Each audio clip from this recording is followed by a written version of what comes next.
Sports Podcast. I'm your host, Anthony Gargano.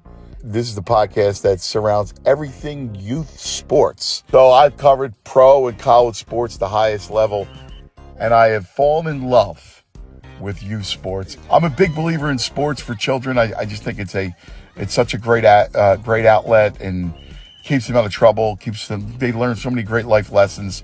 So as we go forward with the podcast, we're going to be talking to a lot of different people in the world of youth sports. We'll talk to some professional athletes who have children of themselves. We'll talk about the journey of the athlete. We'll highlight some of the terrific youth sports athletes across the Delaware Valley and beyond. But really, we really wanted to try to give some advice to the parents. Listen, if you got a good story, good idea, please, like I said, hit me up and we'll get to Yo Kids Sports Podcast. Welcome to our next episode of the Yo Kids Sports Podcast. I'm Anthony Gargano, and don't forget, this podcast is meant for youth athletes, for parents, and there's not a lot of places you can go to get really good advice and storytelling about the journey of youth athletes. And that's why I wanted to do it. It's a mission for me. Make sure you hit the subscribe button for us. All right. We're brought to you by, of course, the great Primo Hoagies. All right. Not just a hoagie. It's a Primo. And check out their Primo Cares holiday giving. It's the season of giving going on at Primos. Now, I'm real excited for our next guest. These guys, first of all, it's such a great story. I love the father and son journey, right? I have two boys myself, and I love this journey of father and son. And my dear friend, Anthony Becht, tight end, Jets, you know him, played forever in this league, Tampa. He's now a coach in the XFL. And, of course, he's the father of the quarterback, Iowa State quarterback, Rocco Becht. Boys, what do you say? Happy Thanksgiving. How you doing? Hey, good to be here, man. Well, I love the journey of the father and son. And I love the fact that you guys are together. Is this homecoming weekend? What's the parents' weekend going on in Iowa State? So we got senior weekend this week for the seniors on the team, but my parents always come up for the game, so I'm happy to have them up here this week. How awesome is that, Rock? That your mom and dad, just they love seeing you, they love watching you play, and they don't want to miss a game. Yeah, it's huge. I mean, the whole year now they've been coming to all the home games, all the away games, and I'm grateful for that. And even after losses, it's good to have those conversations with your parents after games on away. So I'm happy that they're able to do that and come support me throughout the whole year.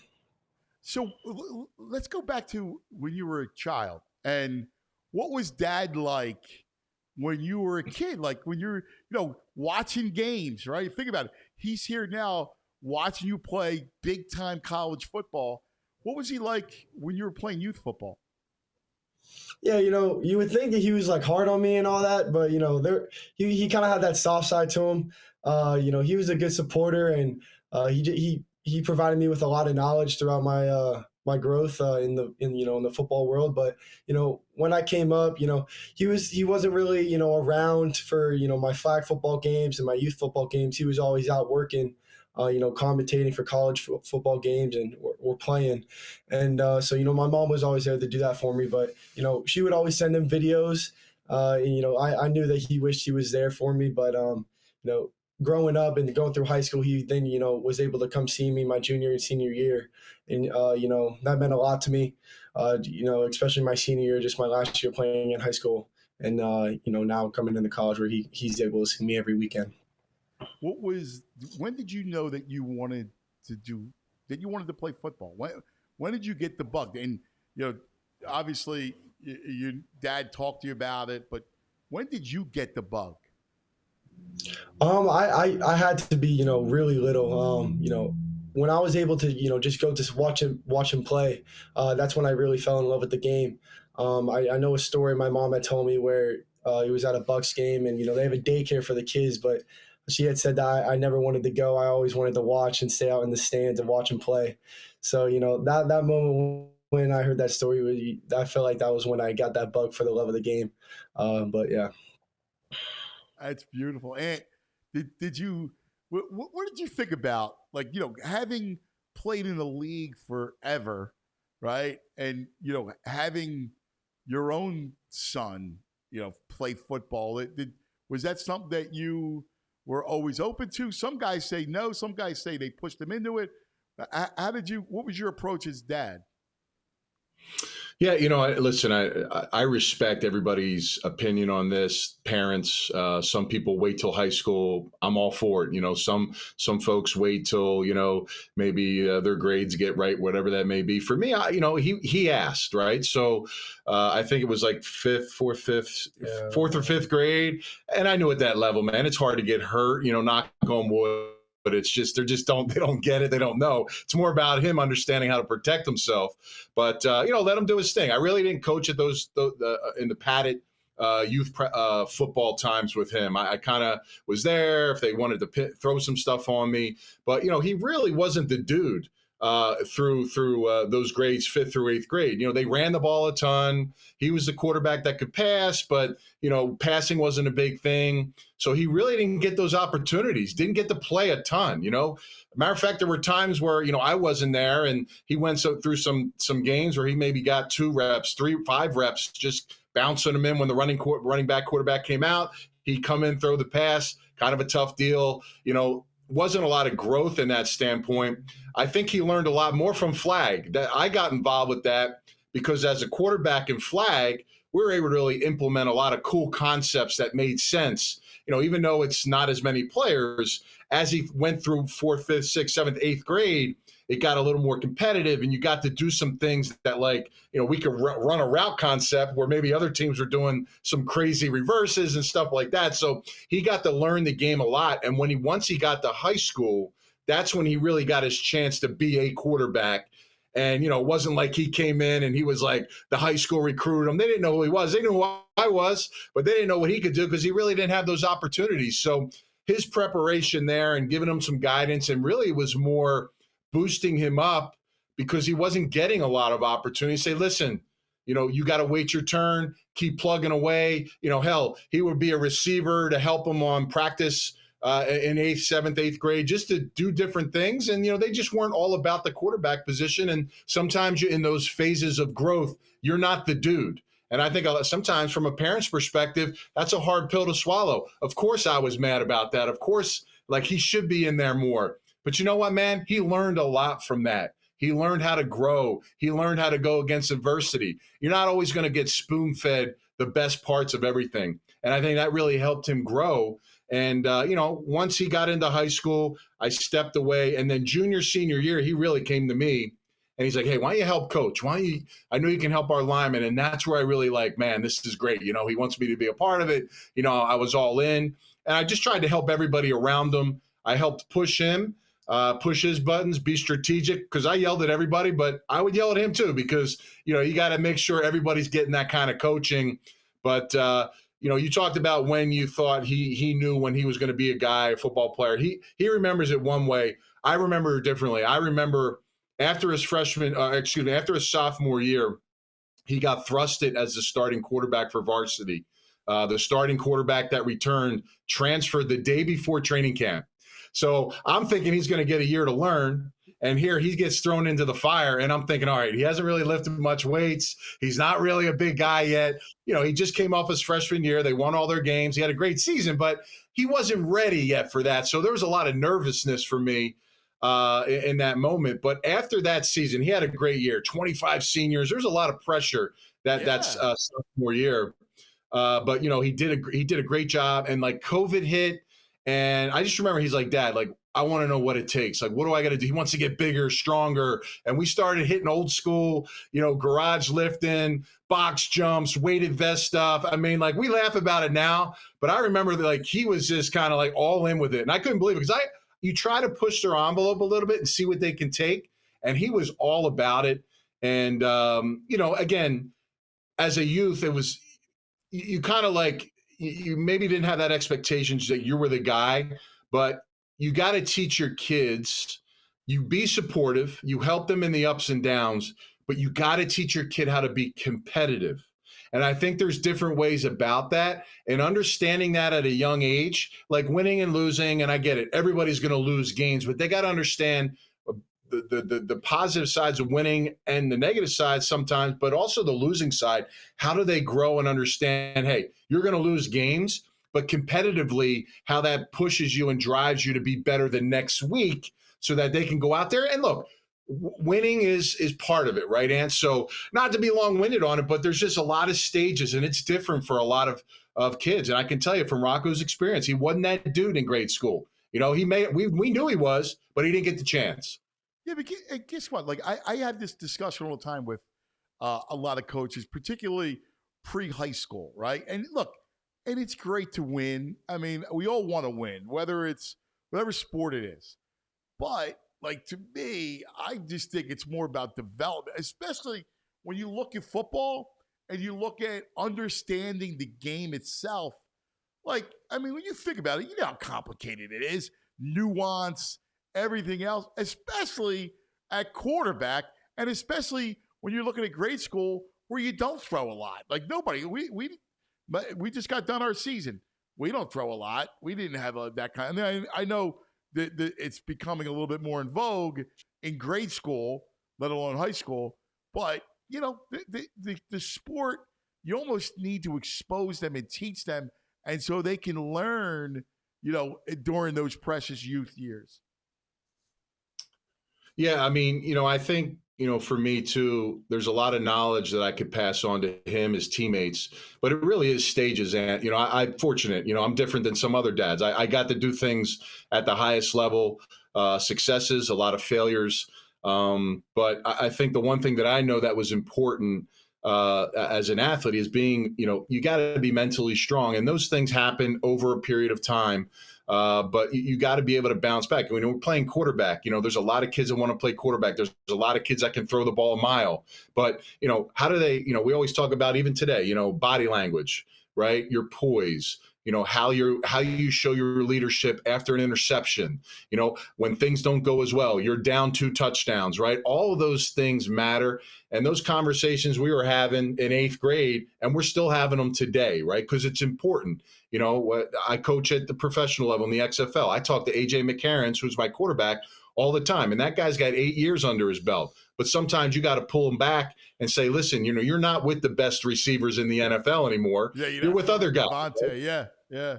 Exactly. So, you know, he's got it. And then he's like, you know, you humble them down, you tear them down. It's like there's a different way to do it, doing it the same way you want and the way you want it done. So, yeah, I mean, you know, for him, it's just, you know, now he's on, you know, you give them the information, they got to do it too. The kids got to find a way. Like some kids just, they love the sports, they play them, they have great careers, they love them. And then at some point it ends. Right. So, you know, I'm just happy for him. You know, deep down inside as a professional football player, you always hope your kid does what you do. Right. Because you want them to have those successes and, you know, be as good as you. But you don't know. I mean, it's hard. It's you know, to play just to get a college scholarship. Like, hey, wherever it was great. But to now see him do it and at levels that I didn't do it when I got at West Virginia, you know, as a young player, I didn't know. I didn't have the guidance. I had to figure this thing out. You know, now he's doing it his way. He's got some bits and pieces, but clearly, you know, he's building on his own. What was it like for you, Hank, growing up with your dad? Now it's so interesting with Rock because he's got you to lean on. You were growing up a great athlete in Delaware County, you know, just a really good athlete, could do everything. And you didn't know about like this world of, you know, big time college football. You come from a very close-knit, you know, enclave, and then you're thrust into big-time college football and then the NFL. I think the one thing I got from my parents was support. Always at the games, you know, always had the best cleats for baseball and I had a new bat. You know, I had no idea my dad was grinding at work and, you know, things were tough. I didn't know about that stuff. I just knew that, man, they always gave me what I needed. And I had a lot of, you know, growing up in Delco, that Philadelphia, there's just a lot of good players, a lot of good temperamented kids that like were really good at sports, man. It was just such a competitive atmosphere, whether we're at the park, in the schoolyard. I just felt like I grew up in an environment, in that Philadelphia area where I just had that around me. And but for my parents, it was just having that support, and that's something I knew that me and my wife we always do that. Now, my dad wasn't a big athlete; he wasn't giving me the talks, but I just hey, he was always positive. He was always giving me that extra push when we lost and those things. And maybe as I got older, a little corny and stuff like that, he always used to tell me when I was playing, even to the NFL, he's like, keep your head on a swivel, keep your head on a swivel. I'm like that. Again, I'm like, he just didn't want me to go out there and get killed. But, it was a good point. He was right. I over time, I understood, like when Ray Lewis is playing Mike linebacker, keep my head on a swivel. Don't get in his area. Right. So, but those are the subtle things. So, it's amazing when you support your kids and really how they acted as parents in the stands when I was a player. They were never the loudest. They never said anything that would embarrass me, right? They always cared about those things. And I always to me now, when I'm in the stands being a fan, Ant, I keep my mouth shut, right? Because, everybody wants to throw things at me. A parent's like, oh, why are we doing this? I'm like, listen, man, it's 4 quarters. We'll see what happens. It's what it is. But I think that was important too, because you see it now. Even I saw when growing up, there's some parents that get emotionally involved with it. And it's great to be that cheerleader for your kid in a positive way, but keep it that way, right? Because, you don't want to push your kids away because it's your obnoxiousness, right? Be a cheerleader, but do it in the right way. I think that was huge for me growing up. Yeah, and it's about Rock. So Rock, did you feel any pressure? Was it?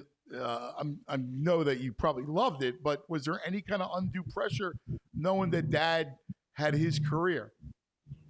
I would say there was a little bit of pressure, just growing up, and especially in high school, when I was getting recruited. There was always guys on social media or on different teams saying you're only getting what you had because of your dad, and so that was hard, and that that kind of put kind of just a fire and the pressure on me to just go out there and be better, and I thought that I was able to accomplish that, and I'm just still learning the process, and like he was talking about, just him supporting me and my mom through all that hardship that I've gone through in my life, and I'm just happy for them to support me. What do you listen? After a game, or when you're growing up, even through now in college, sometimes you feel like talking, sometimes you don't. And what is some of the advice that you'll kind of seek from Dad? And Dad is Dad, not Dad as ex-Jet. Yeah. Before every game and, during the week, he always tells me when I go out there, if something negative happens, flush it and play the next play. And that's huge for me because, as a quarterback, there's always going to be negative plays. Cause you got the ball in your hand every single snap. So, when that negative play hits, I have to have the mindset and the mentality to, flush it and, move past it and, get ready for the next play, because you're really, the captain and the leader on every single play. You got to know where everybody is. You got to know what everybody's doing.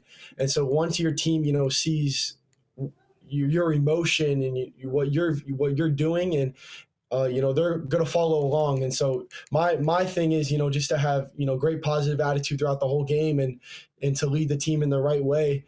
And, hopefully they can grab onto what I'm doing and do the same. It was interesting. Dad brought up flag and how flag really helped you as a quarterback more than playing padded regular football. Can you how instrumental was playing flag at that age for your development? Yeah, so I played Pop Warner, and probably around the same time I did play flag. I played all the way until I was in 8th grade, and it was good for me because I was able to see, different coverages, and not like in Pop Warner where everybody's probably around and not in the right spots. Yeah, but flag football, they're just going to load up the box and pop. Yeah. And so, in flag, you had to play some defense because all you could do was pass. And like you said, I was able to get those different concepts and being able to throw the different routes and in different formations. And so, that was huge for me. And honestly, I probably loved the, playing flag more than I did, Pee Wee and Pop Warner at that age, just because I had more fun. I was able to, play quarterback and, not really play corner or receiver whenever or quarterback on third down whenever I needed to. And so, that's why I really loved flag. It really, like you said, it helped me grow throughout, my process of becoming a good quarterback. Let's look at your journey as a quarterback, because it's such an interesting position. First of all, competition. Even from that Pop Warner, certain kids in certain town programs get designated as the quarterback, and then you got other kids that might be better than this kid, or down the line grow to become better. So there's that competition. There's, high school. How did you prepare to play that position? Yeah, I would go in every day and, no matter who was around me, no matter who I was going up against, I would think of everybody the same and, go in there with my head down and, go to work and, just trust the process of what I'm doing. And during COVID, like he put me through a lot of stuff but, I trusted the process, and especially it came out, with, a positive out of it. And so, just for, the youth out there, just, whatever you're doing, it may not come to you right then and there, but, there's a plan for you and, God has a plan for you just in your future. And so whatever comes to you, it's going to happen for a reason. Did you go to quarterback camps? I did. Yeah, I did. So yeah, I went to, camps, during the summer, just in high school as well. I went to, some prospect camps, in college and, they did put out a good amount of knowledge, just for me, but there's always just that one guy there that they were just looking at, and so you were at some camps you were there just to be there, and so you got to really understand where you're going and who's around you and what they're looking at, and try to just put yourself out there more and just hit the throws. Chip and them too. Yeah. So Chip and CJ are my quarterback coaches at home, and I've been with them for about 9 years so far. And so, they've been a big part of what, I've become as a person and a player. And so I usually go to them every Sunday, and in high school, I went to them, Wednesdays and Sundays. So there is a lot of knowledge that they provided me just on the whiteboards and in the classrooms and just, on the field as well. Well, this is interesting. So when did you start quarterback camp? Like working with your quarterback coach? Oh man, I think I was 6th or 7th. Yeah, it was on seventh or 8th grade, I think, that I started working with them. But you would go to them on every Sunday. They would have just a camp session, and they would have the older kids and then the younger kids after them, and so. Going to them, they would do a bunch of drills. It wasn't just, routes on air where you were just throwing routes to receivers. They actually put you through, drills of becoming a better quarterback and, getting your mechanics right. And so they still do that to this day. And I still go to them whenever I'm back home. So, I'm happy. And they support me as well now. But those sessions on Sundays, they were a big part of me becoming a better quarterback every week. Just within practice and Pop Warner, and within practice and high school and in those games. So they would be every Sunday, and like in the off season. They would be throughout the year, throughout the season as well, throughout the football season as well. So we would have our game on Friday night for high school. And then, that Sunday I would go that morning and then, just come home. And it was always in the morning. Off-season would be like 2 or 3 days. Yeah. In the off-season, during the summer, they always had more during the week just because there's more time on your hands. And, I would hit those up too. But, it was during the season they would also have them. That's awesome. How about the mental part of that position? How did you study that? What's that like? Because look, you're quarterback, Iowa State, like big time college football, like seeing the field, the whole thing. I mean, do we need to say the name Brock Purdy, right? Like imagine like where you're at right now. How did you get to the point of this, the mental aspect of playing quarterback? Yeah, I think, just the mental aspect of it. First, I feel like it goes into, who you have around you and, what they, pour into you and what, type of things that they say to you and the knowledge that they give you.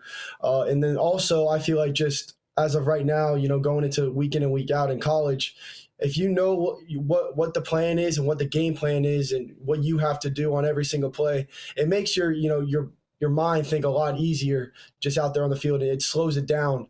And so, that's been a big part for me, this year is slowing down, my head and, all the thoughts during a play or the game, just because it makes it easier. And so when I know what I'm doing and the mental part of it, it becomes easy. And so, I feel like the people that I have around me, especially coaches right now, just the trust that they have in me, it helps my mental aspects, just to be, locked in and stuff way better than, I would be. So I brought up Purdy. When you see what he's done in the NFL with the Niners, how does that make you feel? That's gotta make you feel good, no? Yeah, still to this day, I mean, his name is always around our facility and, even on campus in classrooms, people love him here.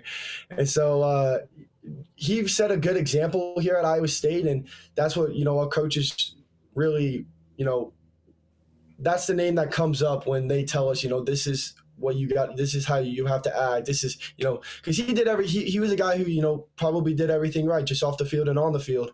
And so, admiring him as a player and a person is what, I do and, what other players on our team do who don't even play quarterback.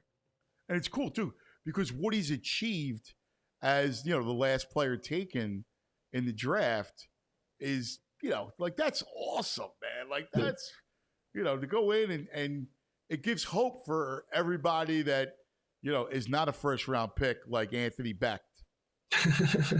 Privileged, man. The damn privileged guys that come out warrant those first round picks. How dare those guys be rewarded? So, I never got that, man. I don't understand. People don't understand. Like, and I know you're joking, but you're right. Like, some people like first round, but man, like it was hard. It was a hard ass journey being a first round pick, man. Like, even when I was done college, they didn't have a first round pick. Yeah, I mean, come on. Did you ever tell? Did you tell Rocco how you were greeted with when they selected you? Oh yeah, I mean it's crazy. You didn't get a call. You don't know what's going on. All these draft guys are getting all these phone calls before they get picked. I'm sitting there. Nobody's calling me. I got the bat phone out in the yard with the long cord. It hadn't rang all day. You know what I mean? Finally, I learned on TV. I'm like, well, I just got drafted. Like it was a nervous time, exciting time. But yeah, it's just incredible. I can't believe, goddamn, it's, 23 plus years now. I've been from that day. In Drexel Hill with my family and friends, and now here we are. He's Rocco doing so many cool things, and he's so young. Mitch is great. When you're a redshirt freshman to play quarterback in a Power 5 and to just go through those ups and downs and experience, and have a coach like Matt Campbell, who quite frankly gets it. Like, he's a great coach. Just develop players, and they could have easily came out throwing the ball 50 times right out the chute, but they were a little conservative. They let the process happen. They didn't try to make it a possible disaster. And then they trust, like Rocco said, they trust him now more and every week. And you earn the right to do those things. You just don't jump into some spread offense and throw for a ton of yards. You get to do that. He gets to be under center and shotgun, roll out, do the different things a quarterback can do and just learn every single week against some of the best teams in the country.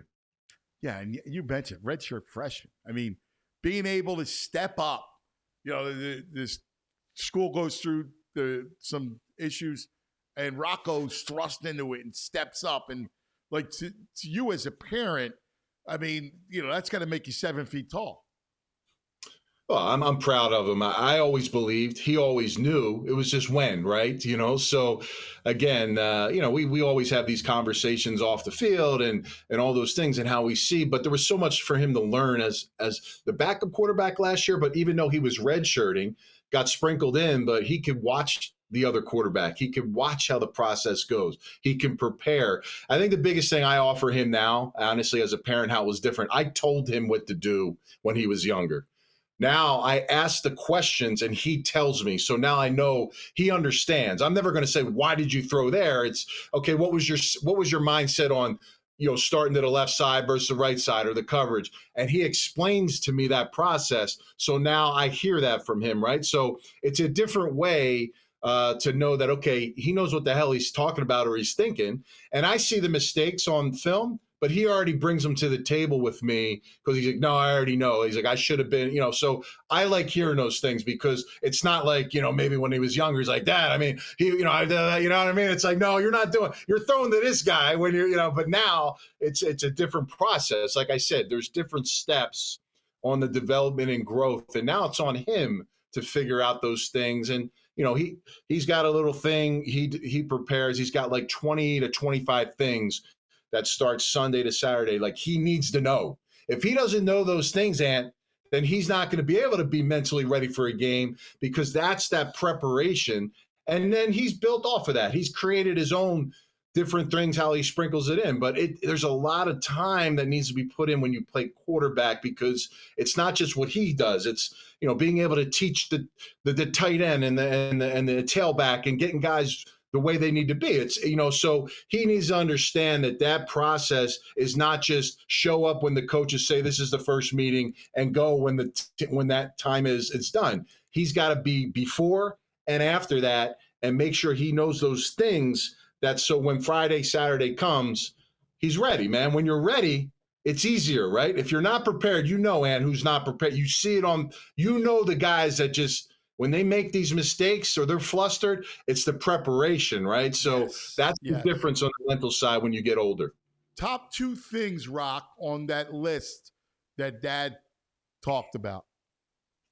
I mean, it's going throughout the week. I would say, third downs and red zone are probably the 2 best things that a quarterback, really needs to be good at, really be great at, because, those are the third downs, the money down. You always, wherever you are on the field, you want to stay the drive. You want to keep that drive going. And so, third downs are huge. And then when you're in the red zone, that's you want to score every time you're in the red zone. So understanding what, the defense brings to you in those areas are huge for a quarterback, and probably, not just me, just any quarterback out there.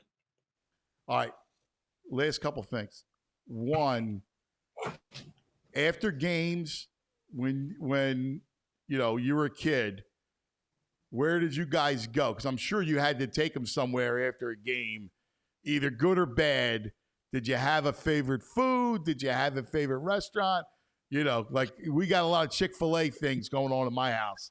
So where do you go? We went to a place called Beef O'Brady's, like a sports bar with, my family and a couple other families. Win or loss, we went there. Kind of like a Chicky and Pete's back home, but at a smaller level. We didn't have the great spots like Philly, man. I could have taken them all these cool spots back home, but Tampa, you're like, you're like, it's kind of like, but that was a good spot. We go, it was a good gathering spot for families and kids and stuff. And we had our group, and we stuck with each other like through the wins and the losses. So, what did you on the ride home from a game? What was your approach with Rocco, Ant? Well, I mean, when he won, obviously, you give him the praise, but you also point out a couple of things like, hey, remember this little thing or that, maybe it's something he did like on the field or, was an emotional thing. It's like, listen, man, don't forget whether good, bad, or indifferent, it's about sportsmanship. It's about, not jumping around like a fool, embarrassing a team. It's about, celebrating with your teammates. And as he got older, man, and the losses and stuff, and, look, he didn't want to, I never wanted to talk after a loss, right? And I know for him, he didn't want to lose. I'd give him a little space. I'd sprinkle in a couple things, man. I'm like, listen, like, clearly we know the reasons why we lost, right? You have your part. other guys have their part, and I get it. It's just about, hey, let's bounce back. Watch it, critique yourself. And I tell them the same thing now, like, be hard on yourself with that stuff because, number one, you don't want to make the same mistake twice. When you throw a pick and that stuff happens, man, that's part of the game. It's bouncing back. It's how you react to those things. It's, you forgot a guy in motion, like that's not you. That can't be your MO, right? You got to be on that. You got to make sure you go through that playlist and you understand every single play and every motion. And now, you don't see those things, the clock, the play clock, all those little things like that got to be part of the process. But, look, conversations are what they are. I just think at the end of the day, man, there's always something positive that you can get out of a win and a loss, and negatively too on both sides. How you approach that with your kids. And you always see those funny videos now where they have like dads and the kids and they're talking to each other back and forth. They're like, son, he's like, how do you get this? Why would you throw a pass? And then the kid's like, like, it's funny, but we grew up. It's like stuff that, of course we've had those things like in moments, but you tear it in a certain way, man. I'm not going to sit here and act like I never got on him for anything. I'm not the perfect parent. Hell yeah. He did something when I was coaching. I'm calling a play and we went over something. Why the hell would you go there when I told you that was going to be over here, right? So he's just like, yeah, I know, Dad. And then you're like, all right, let's go get a shake and a burger. You know what I mean? So that's just kind of what it is. But again, being a positive role model is the biggest thing. But how do you still attain getting them to be competitive? Because in sports, man, at some point, Ant, your sons, they're going to have to go up against another tackle. He's going to go up against another quarterback. They got to make sure they understand how that process is going to work, and they're not going to get handed that. They got to take it. And when they understand those moments, and if they don't become that guy, how do they keep pushing forward and say, well, I'm just going to play basketball now, forget football? Like, man, like your time is different. My time at Bonner, when I played high school, I wasn't a dude, man. It took a guy getting hurt my junior year to be starting, and then the history's there. So, it makes from that point. So it's different for everybody. Just stay the course, man. And you know what? It may not happen for you too. That's a clear end game, is it may not work out for you. And at that point, you as a parent, me as a parent, we try. Maybe we try to go to a different school. We'll try to do different things to help our kids. And there's nothing wrong with that. I mean, especially like a quarterback. Maybe there's a kid the same grade as him.